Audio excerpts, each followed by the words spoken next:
میں نے اس کے منہ سے تمہارا نام سنا تھا۔ بندو خان وہ چکلا چودھری، تم ادھر دلالی کرتے ہو، زیادہ چلاک بننے کی کوشش نہ کرو۔ بندو خان سے تم نے جو کچھ خریدا تھا وہ کہاں ہے؟ میری سمجھ میں کچھ نہیں آ رہا کہ تم کیا بک رہے ہو۔ میں مجیدن کے بارے میں پوچھ رہا ہوں سردار خان، وہ میری بہن ہے، اسے کہاں رکھا ہے؟ میں اس کے بارے میں پوچھتا ہوں۔ سردار خان کے لبوں پر بڑی ہی غلیظ مسکراہٹ ابری، وہ کرسی سے اٹھ گیا اور بولا، چلو بھائی اب یہاں ٹھہرنا بیکار ہے، یہ تو اپنا سالہ نکلا، رشتے میں حد ہو گئی، میں معافی چاہتا ہوں بھائی، غلطی ہو گئی۔ یہ کہہ کر وہ کھل کر مسکرایا اور دروازے کی طرف بڑھنے لگا۔ میرے ضبط کے سارے ہی بند ٹوٹ گئے۔ میں نے چپ شا سیدھے ہاتھ میں لے کر اس کی پگڑی پر گولی چلا دی، جس کا شملہ خاصا اونچا تھا۔ پگڑی اچھل کر نیچے گری تو وہ تینوں سن ہو کر جہاں کھڑے تھے وہیں کھڑے رہ گئے۔ وہ تینوں میری زاد میں تھے۔ تم یوں نہیں جا سکو گے سردار خان، یوں بالکل بھی نہیں، بیٹھ جاؤ ادھر۔ اس نے ایک نظر، ایک بڑی ہی بے بسی کی نظر سے اپنے ساتھیوں کو دیکھا۔ ان کے ہاتھ پستول تک نہیں پہنچ سکے تھے۔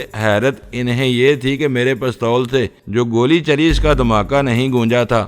سردار خان بڑے ہی بجھے ہوئے انداز سے کرسی پر بیٹھا تو میں نے ان دونوں کے کندھوں پر لٹکتی ہوئی پیٹیاں اتار لیں۔ لاؤ پستول ادھر رکھ دو، یہ تمہارے کام نہیں آ سکتے۔ ان کے پستول بستر پر پھینک کر میں نے سردار خان کا پستول بھی اس کے کندھے سے اتار کر اپنے گلے میں ڈال لیا۔ اب جاؤ تم باہر بیٹھو، یہ تمہارے باس کا روگ نہیں ہے، بیلوں سے شیر نہیں مارے جا سکتے۔ وہ دونوں چپ چاپ سر جھکا کر کمرے سے باہر نکل گئے۔ سردار خان کا رنگ فک ہونے لگا تھا، صورتحال کی سنگینی نے اسے کچل کر رکھ دیا تھا۔ ہاں اب بتاؤ کہ اس مجیدن کو تم نے کتنے روپوں میں خریدا تھا؟ 20,000 روپے میں، نعت اتروائی کے لیے۔ یہی سمجھ لو اس کا لہجہ بہت ہی بجھا ہوا تھا، وہ اپنے سارے تم تراک سے دستکش ہو چکا تھا۔ اسی لیے میں پوچھ رہا تھا کہ تم اپنی بیٹی کی نعت اتروائی کے کتنے ہزار لوگے؟ بہت پیسہ ہے میرے پاس، 1,00,000 2,00,000 4,00,000، بولو کیا لوگے؟ مجھے ذلیل نہ کرو، میں بہت عزت دار آدمی ہوں۔ عزت؟ یہ عزت ہے تمہاری؟ بتاؤ وہ میری بہن کہاں ہے؟ وہ اب میرے پاس نہیں ہے۔ کہاں ہے؟ اسے میں نے نوکر کے حوالے کر دیا تھا۔ کیا نام ہے اس کا؟ اس کا نام مبشر ہے۔ کہاں ہے وہ؟ باہر کھڑا ہے، میرے ساتھ ہی آیا تھا۔ اسے اندر بلاؤ، مگر ٹھہرو، مجیدن تمہارے پاس کتنے دن رہی؟ 10 دن۔ تمہیں بتایا تھا اس نے کہ وہ کون ہے؟ مجھے یہ پوچھنے کی ضرورت ہی نہیں تھی، وہ تمہاری بیٹی کی عمر کی تھی، تمہیں شرم نہیں آئی؟ میں نے دام خرچ کیے تھے اور اسے میں ایک کوٹھے پر خرید کر لایا تھا۔ یہ ہم ہمیشہ سے کرتے رہے ہیں، کوئی نئی بات نہیں تھی۔ میرے باپ نے امبالہ سے ایک لڑکی خریدی تھی 50,000 روپے میں، یہ ہماری روایت ہے۔ ٹھیک کہتے ہو تم، مگر تم نے یہ تو سوچا ہوتا کہ وہ کسی کی بیٹی کسی کی بہن ہے۔ یہ بیکار بات ہے، بازار میں ہر شے بکتی ہے اور جو خرید سکتا ہے وہ خرید لیتا ہے۔ میں نے تمہیں بتایا ہے کہ اس سے میرا کیا رشتہ ہے۔ میں نہیں مانتا تم ایسا خونخوار آدمی ایسی لڑکی کا بھائی نہیں ہو سکتا، یا پھر میں سمجھوں کہ تم بے غیرت تھے، بہن کی حفاظت نہ کر سکے، کیونکہ چکلے میں بے غیرتوں کی ہی بہو بیٹیاں بکتی ہیں۔ مجھے تیش نہ دلاؤ سردار خان، اس مبشر کو اندر بلاؤ۔ اوے بشری اندر آ ذرا، اس نے وہیں بیٹھے بیٹھے آواز دی۔ بشری تیزی سے اندر آیا تو میں نے ان تینوں کے پستول اٹھائے اور غسل خانے میں پھینک کر اس کا دروازہ باہر سے بند کر دیا۔ میرا چپ شا ابھی تک میرے ہاتھ میں تھا۔ جی چودھری جی، حکم۔ اس کی یہ بات سنتے ہی میں نے الٹے ہاتھ کا ایک جامپڑ اس کے منہ پر دے مارا، وہ دیوار میں جا لگا۔ مجھے میں نے بلایا ہے سور، وہ مجیدن کہاں ہے؟ وہ اس کو تو میں نے آگے ٹور دیا تھا۔ اس کی یہ بات سنتے ہی میں نے چپ شا جیب میں رکھ کر اس کو گریبان سے پکڑ کر آگے کھینچا اور زمین سے اٹھا کر پلنگ پر پھینک دیا۔ غصے میں میرے منہ سے گندی گالیاں نکل رہی تھیں۔ اپنی بہن کو تم نے کس کے آگے ڈالا تھا خنزیر؟ بتا کہاں ہے وہ چند لمحے سن ہو کر پلنگ پر پڑا رہا، پھر اس کی نظریں دروازے پر پڑیں۔ اس کا ساتھی بڑے ہی خوفناک تیور لیے اندر آ رہا تھا۔ ایک کمانی دار چاقو اس کے ہاتھ میں تھا اور دستے پر اس کے ہاتھ کی گرفت بتاتی تھی کہ چاقو زنی پر 2-4 باب پڑ چکا ہوگا۔ اوے کتے کی دم، تو سمجھتا ہے ہم سب زنہے ہیں؟ ہمت ہے تو ادھر آ میرے سامنے، میں تیری آنتیں کاٹ دوں گا۔ اس کی یہ بات ابھی